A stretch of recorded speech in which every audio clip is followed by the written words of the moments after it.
It's a pretty busy merger Monday here this morning, but perhaps the biggest deal of the year was in cloud and software with the $28 billion acquisition of Slack by Salesforce. Let's talk some more about M&A and tech with Dhaval Moogimane. He's a director at mergers and acquisitions at West Monroe. Dhaval, you guys have a really big report out about what happened this year and a little bit of look ahead. Let's start with what happened here. Characterize for our viewers just how much deal activity there was this year and whether or not this was accelerated, slowed down by the pandemic in your mind.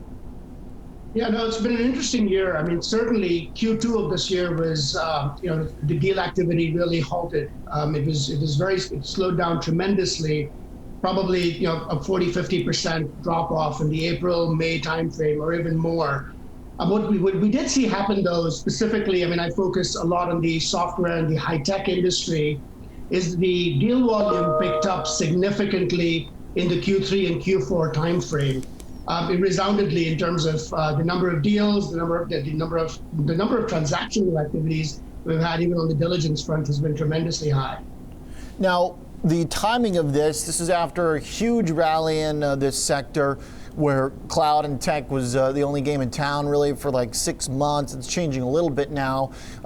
Does the timing of the volume have to do with companies using their share prices as a way to be bigger and have more buying power? I think there's a couple of activities, and we recently conducted the survey of both private equity as well as corporate buyers. And if you think about it from a private equity standpoint, there is a ton of dry powder. That funds have raised a tremendous amount of capital over the last several months, last year or so. And I think there is a need and there is a desire to deploy the capital. And so certainly, I think what happened during the interim period was there was uncertainty as to what exactly is going to happen, what the forecast is going to look like.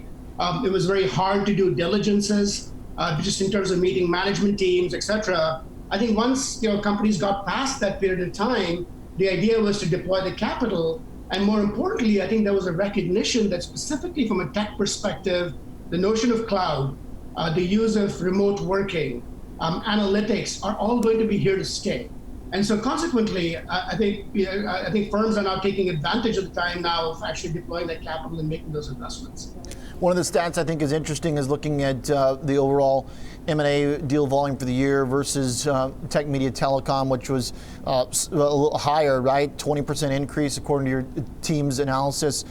Deal volume, or value rather, from 2019 to this year. And then overall deal volume actually came down. So clearly there's a specific story here with tech, as you're pointing out. Looking at your notes and the idea that subscription revenue still remains the priority as this group has showed over the years, that's really what drives it, right? The recurring revenue. Is there a level at which the companies that don't perform kind of fall to the back of the pack? How high is the bar here? If you want to get bought out at a premium, what kind of top line do you have to be doing? Is it just any subscription model, or do you need to be at the top of your group doing 30–40% top line growth? I think you obviously need to demonstrate growth. I think what most of the firms look at is a balance between growth and profitability. So oftentimes you hear this rule of 40, right, where you need to essentially either drive a top line growth of 30% and an EBITDA margin of 10% to get to rule of 40, or if you're driving 50–60% growth, maybe you're able to invest the dollars back into driving that growth. I do think that it's not every firm is going to get the valuation of the multiples. I think it's going to be a combination of either demonstrated track record of growth and or a balance of growth and profitability. But I think most important is what subsector within high tech and software are you focusing on? So I think certainly companies that are taking advantage of the notion of remote working, I think distributed computing, cloud and analytics are all, I think, key areas of focus for many organizations. Even EdTech, for example, remote learning has become a big area of focus. How much cash is there still from the private equity side that you see waiting? I mean, should there be, from the investor's standpoint, I mean, the relevance of this conversation is for a lot of these companies, they're trading at either premiums to the idea that they could be taken out. I mean, we've seen that even within companies where there are always takeout rumors, like a Slack, it still had the capacity to get a huge premium and surge the way it did to get in line with that takeout price. Has the market calibrated appropriately around the amount of cash still available, or should this be viewed as kind of a premium and a put underneath the tech market? I mean, I certainly think valuations are high. That said, I mean, I think that the high valuations also give corporate entities public corporate entities the currency to purchase, and so I think that's certainly going to play out. On the private equity side, there's been a tremendous amount of capital raises that have taken place the last few years. Thoma Bravo, Providence, a number of firms have raised large funds over the last few years, and so over the last year or so. So I think there's enough dry powder in the market.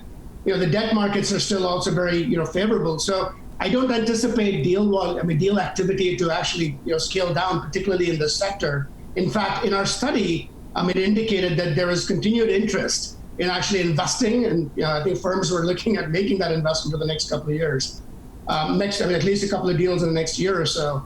I think what's also most important is the degree of innovation in this sector is tremendous. And so if I'm a corporate buyer that's looking to actually extend my differentiation in the market, I'm looking for these startups that may not have necessarily a very committed revenue growth line yet or a committed customer, but that has interesting IP that I can append to my existing product set. So I do anticipate deal activity and volume to be pretty consistently high in this sector over the next 12 months. Do you think even though Yeah, I was just going to say the last point, Dhaval, do you think a 20% climb could be in store again in terms of deal value? I mean, that was a pretty impressive jump in a period where and nobody else was really doing deals. Does that mean they've pushed forward the M&A that could have happened next year to this one?